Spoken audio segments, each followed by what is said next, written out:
Meus irmãos, com muita alegria eu apresento hoje ao pastor Leonel a sua primeira mensagem como pastor. E esteve ontem, depois de assistir o culto de consagração, depois do processo de exame, aquele se submeteu e vai dizer, ouça bem.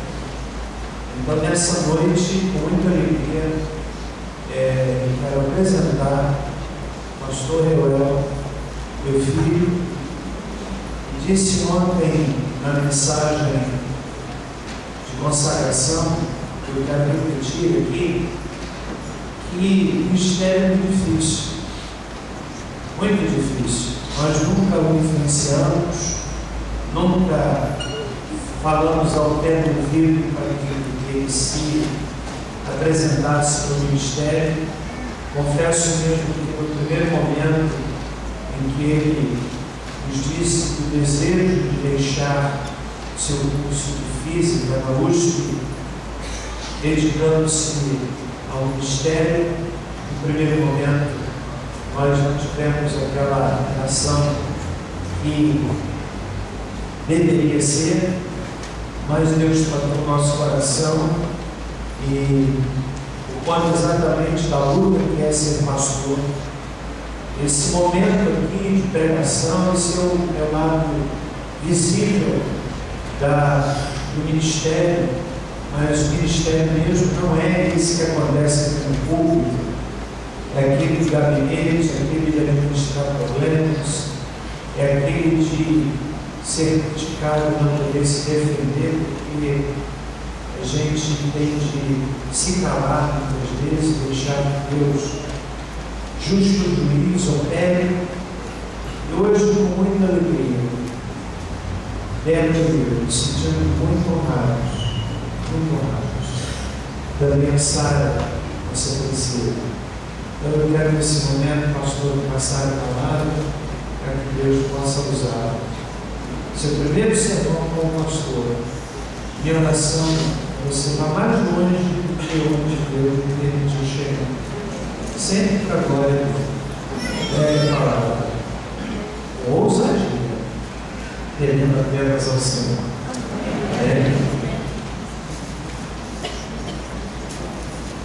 Claro que eu vou fazer isso com todo o pastor de ideia.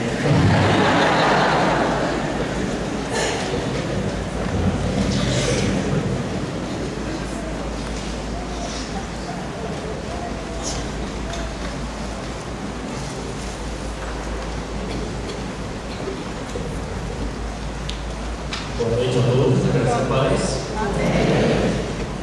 Bom, eu fiz ontem, mas eu gostaria de fazer mais uma vez nessa noite, porque muitos dos irmãos que estão aqui hoje não estiveram ontem no culto de consagração, onde eu agradeci a igreja por todo o apoio a mim oferecido desde quando eu era pequeno, nas classes de EBD das crianças, e à medida que o tempo foi passando, e principalmente nesses 4 últimos anos, onde eu estive em São Paulo, estudando no seminário, me preparando e sendo capacitado para esse momento. Eu quero agradecer de coração à igreja, a cada um dos irmãos, pelo apoio, pela compreensão, pelas orações. Muitos de vocês, vez após vez, vinham até mim para dizer que estavam orando por mim, e eu agradeço muito por isso. Bom, então, dito isso, eu quero orar com você mais uma vez nessa noite. Deus, muito obrigado, meu Pai, porque o Senhor nos permite estar aqui na tua casa, meu Senhor. Fala aos nossos corações no culto dessa noite, que a tua palavra seja transformadora para as nossas vidas, que nós possamos sair daqui edificados, te entendendo, conhecendo um pouquinho melhor a tua vontade para as nossas vidas, meu Senhor. Tem misericórdia de nós, abre os nossos ouvidos, os nossos corações, para que nós possamos receber a tua palavra com alegria, meu Pai, e que ela frutifique nas nossas vidas, meu Senhor. É isso que eu te peço e agradeço, em nome de Jesus. Amém. Te convido a abrir sua Bíblia na carta de Tiago.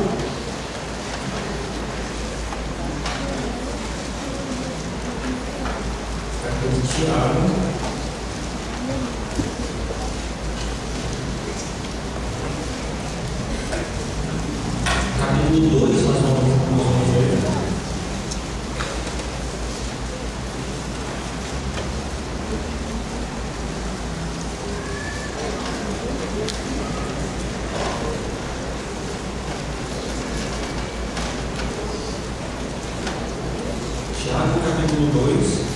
nós vamos ler os versículos 14 a 18.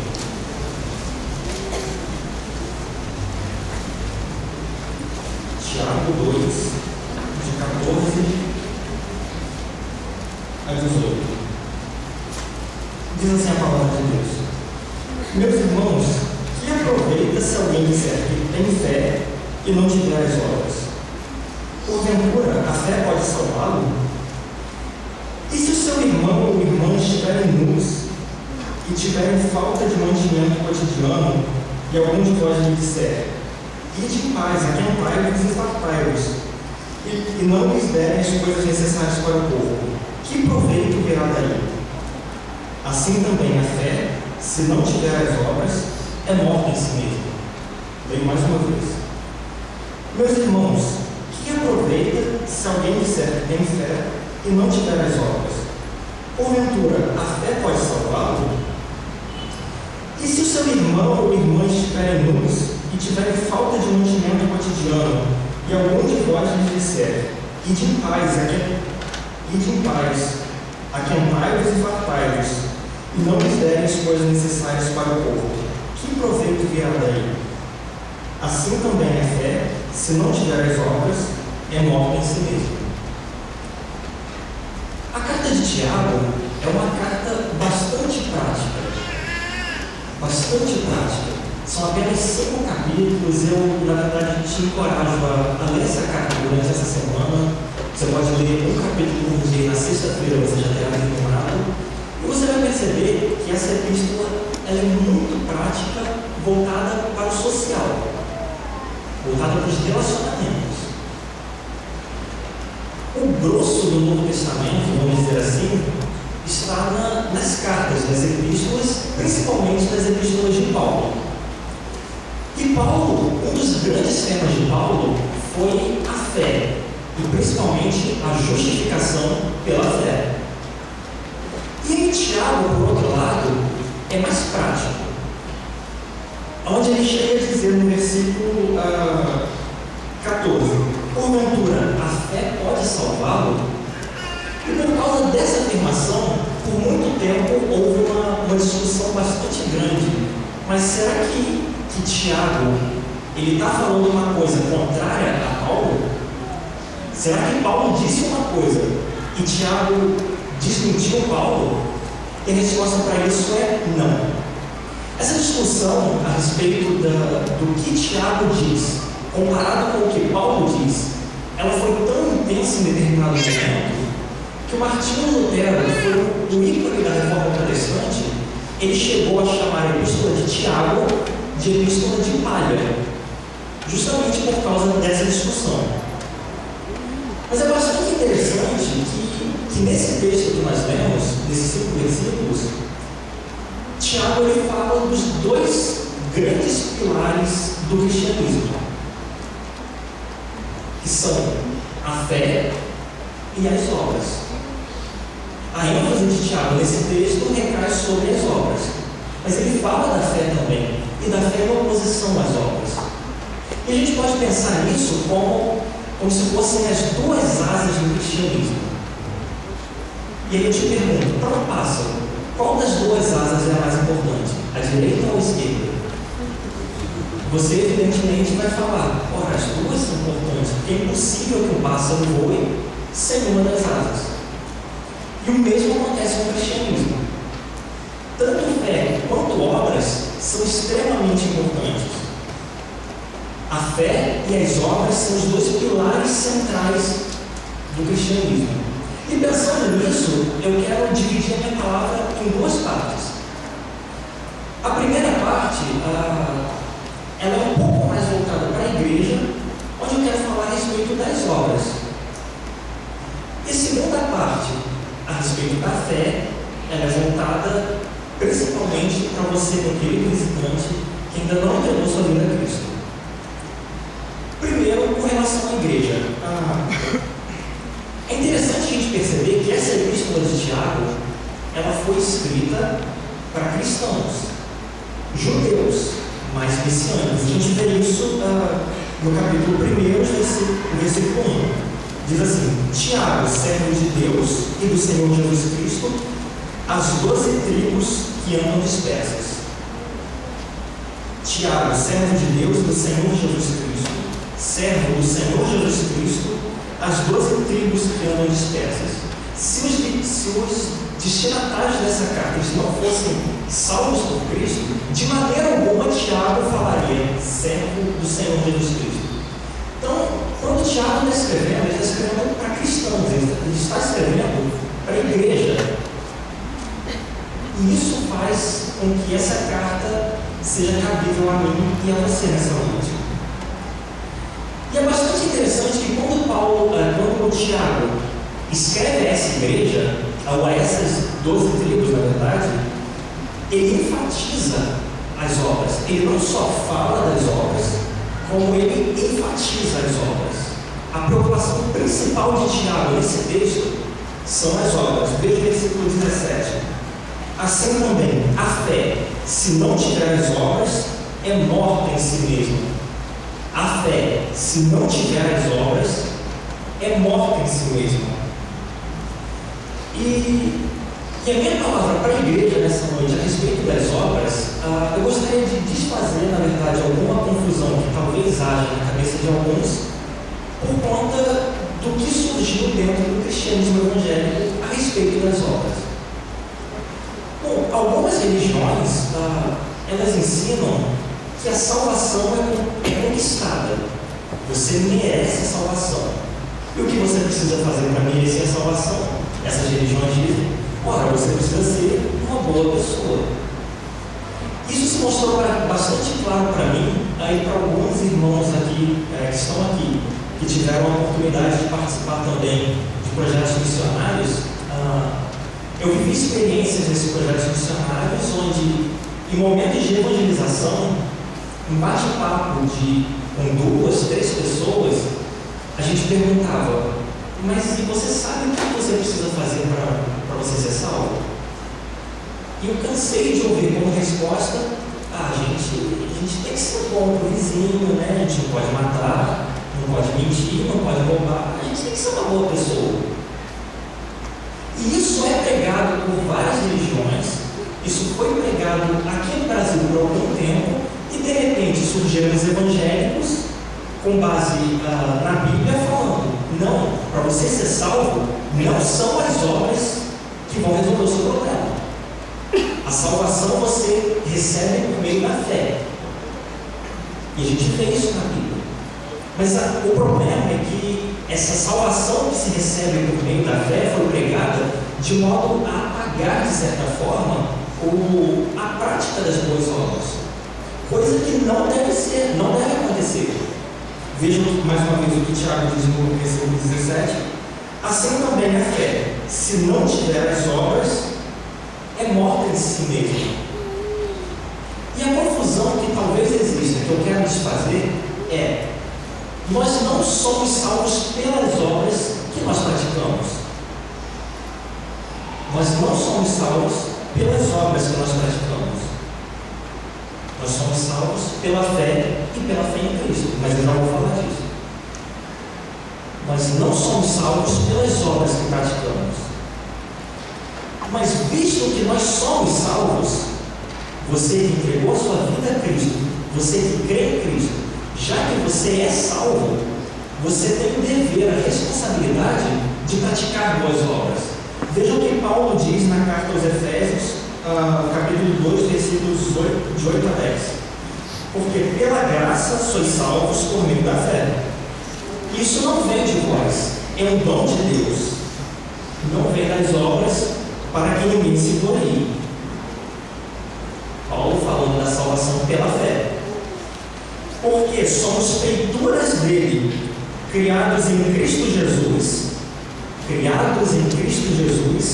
para as boas obras, as quais nos preparou antes para que andássemos nelas. Porque somos feituras suas, criadas em Cristo Jesus, para as boas obras, as quais Deus preparou antes para que andássemos nela. Então, você entregou sua vida a Cristo, você é salvo, não pelas obras, para que ninguém se glorie. Mas já que você e eu somos salvos, há boas obras nos esperando. Há boas obras aguardando que nós nos levantemos e façamos. E um exemplo bastante marcante disso é o pregador norte-americano Jonathan Edwards. Eu tenho ele como exemplo para mim.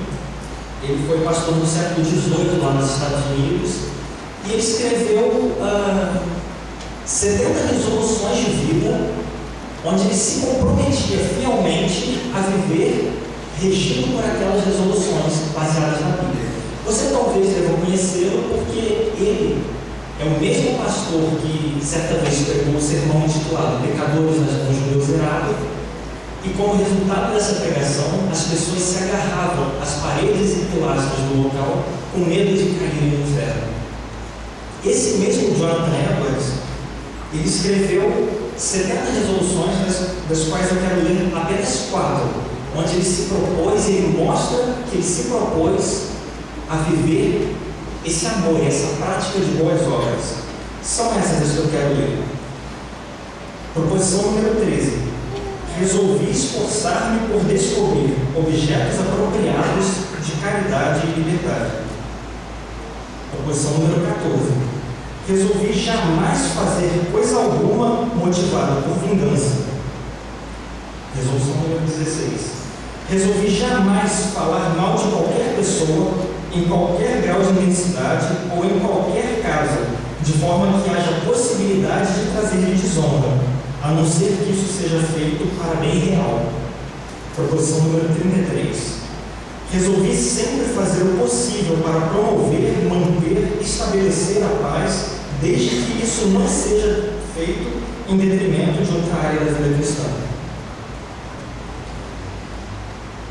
Jonathan Edwards foi um grande pregador do século XVIII e tomou firmemente isso para si, viver a prática das boas obras, que a Bíblia se refere em outros momentos como viver o amor cristão. E isso que a gente leu na carta de Tiago é talvez ainda mais enfatizado por João, e eu quero ler o que está na primeira carta de João, no capítulo 3, os versículos 16 e 17 dizem assim: conhecemos o amor justo, que Ele, Cristo, deu a sua vida por nós, e nós devemos dar a nossa vida pelos nossos irmãos. Quem, pois, tiver bens no mundo e vendo seu irmão necessitado lhe cerrar o seu coração, como pode o amor de Deus permanecer nele? Quem, pois, tiver bens no mundo e vendo seu irmão necessitado lhe cerrar o coração, como pode o amor de Deus permanecer nele? Então, nós não somos salvos pelas boas obras, pela prática das boas obras. Mas, visto que nós somos salvos por Cristo, há boas obras nos esperando. Se nós vemos o nosso irmão necessitado e fecharmos o coração, e fecharmos os olhos, não estendermos a mão, como pode o amor de Deus permanecer em nós? E essa é a mensagem para a igreja. Você sabe, você não é salvo pelas boas obras. Mas visto que você é salvo, há boas obras te esperando. Boas obras preparadas por Deus antes, para que você e eu andemos nelas. Essa é a minha palavra para a igreja. E a minha palavra agora para você que ainda não entregou sua vida a Cristo, olha para o outro lado dessa questão. Não mais para a questão das boas obras, mas para a questão da fé, que é o outro tema, o outro pilar abordado por Tiago nesse trecho. Bom, eu e você somos salvos não pelas obras, mas sim pela fé. A Bíblia diz lá em João 3,16 que Deus amou o mundo para que todo aquele que nele crê, para que todo aquele que tiver fé nele não pereça, mas tenha vida eterna. Paulo fala também lá em Romanos, no capítulo 1, versículo 17, que no Evangelho é revelada a justiça de Deus, uma justiça que é de fé para fé, ou numa outra tradução, uma justiça que do princípio ao fim é pela fé. É pela fé. Eu quero te dizer que você só é salvo pela fé. Não há boa obra neste mundo que possa te salvar.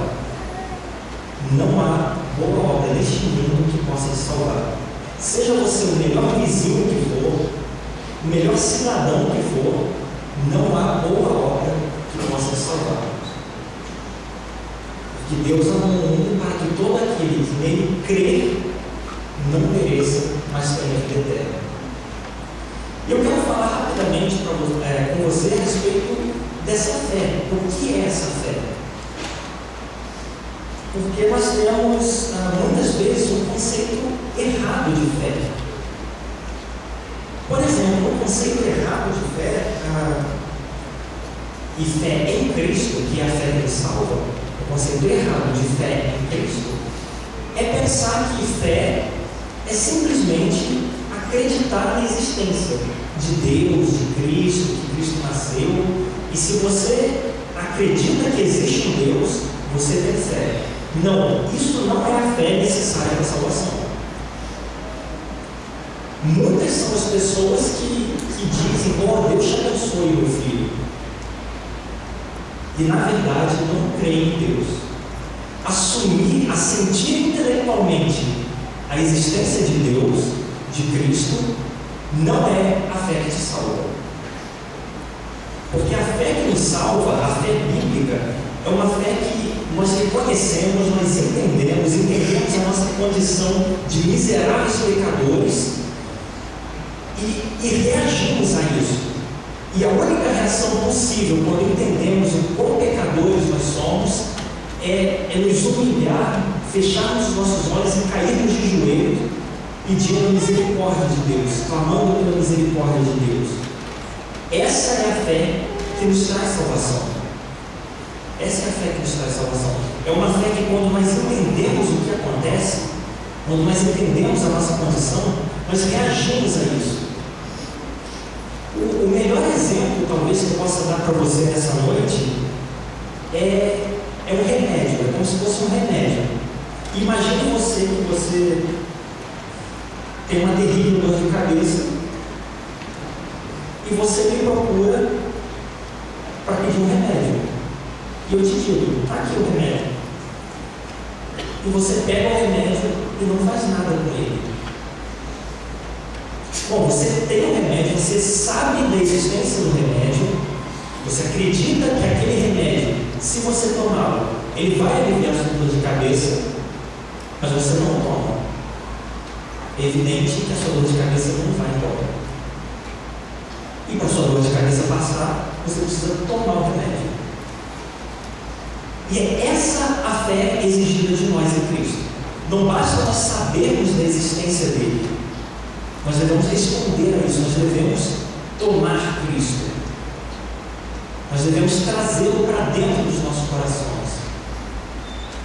E tal qual o remédio, Cristo, quando passa a fazer parte das nossas vidas,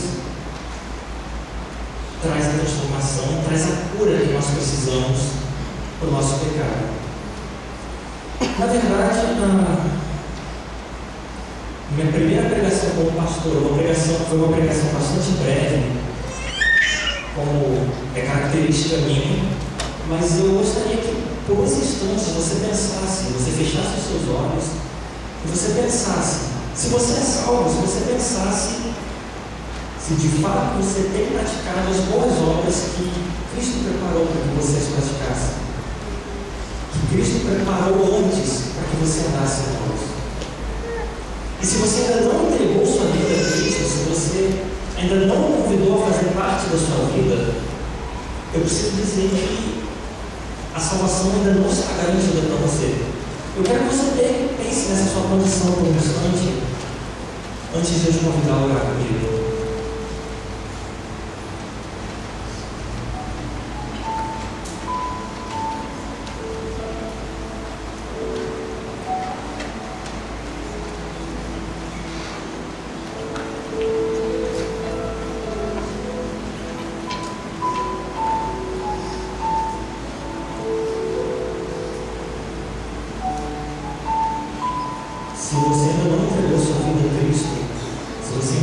crer em Cristo, da maneira que a Bíblia nos ensina a crer, mas você gostaria que Cristo viesse a fazer parte de sua vida hoje, que Ele viesse te resgatar da sua condição de pecador, que Ele viesse fazer parte da sua vida?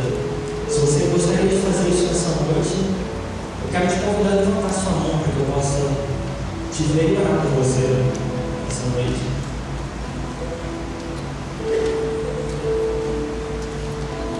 Alguém que gostaria de entregar sua vida a Cristo nessa noite, gostaria de ser resgatado da condição de pecado.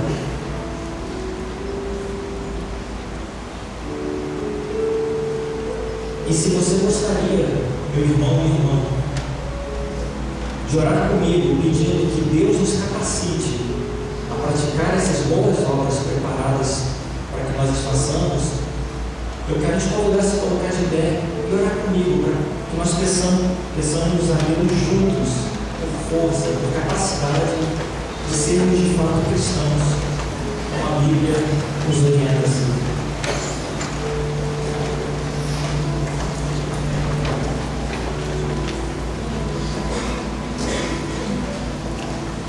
Meu Deus, eu quero te agradecer nessa noite, meu Pai, porque o Senhor teve misericórdia de nós e nos salvou do nosso pecado. A partir do momento que nós cremos em Ti, o Senhor nos resgatou do inferno e nos levou para o reino do Teu Filho amado, meu Pai. Muito obrigado por isso, por tão grande misericórdia, meu Pai. Mas nós queremos dizer também que nós entendemos que há uma responsabilidade a ser aceita e encarada aqui neste mundo, meu Pai, que são boas obras que nós devemos praticar.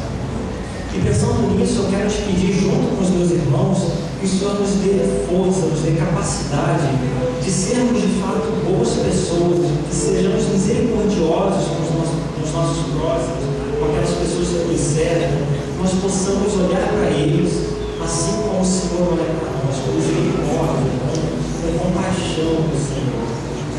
Porque se nós não conseguimos fazer isso, como pode o Teu amor permanecer em nós? Nos ajuda, meu Pai, a ser de fato cristãos, a amar os outros, a nos entregar pelos outros, assim como o Teu Filho se entregou por nós, meu Pai. Muito obrigado.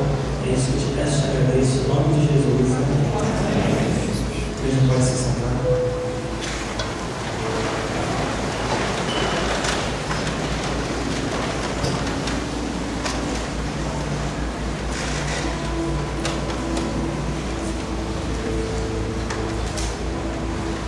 Já finalizando o culto dessa noite, nós queremos louvar a Deus pela oportunidade que tivemos nesse fim de semana, de cultuar o nome dEle. E hoje pela manhã, os irmãos que passaram a fazer parte do rol de membros da igreja, peço aos irmãos que olhem pela vida do jovem pastor. Eu insisto nisso, para que Deus me dê graça. A feia dele é distinta da minha, mas didática. Dá para perceber isso, né? Eu louvo a Deus, portanto, pela vida dele, pela vida do pastor Cícero, também jovem pastor. E eu tenho tido a oportunidade de compartilhar com eles um pouquinho dessa história de 35 anos.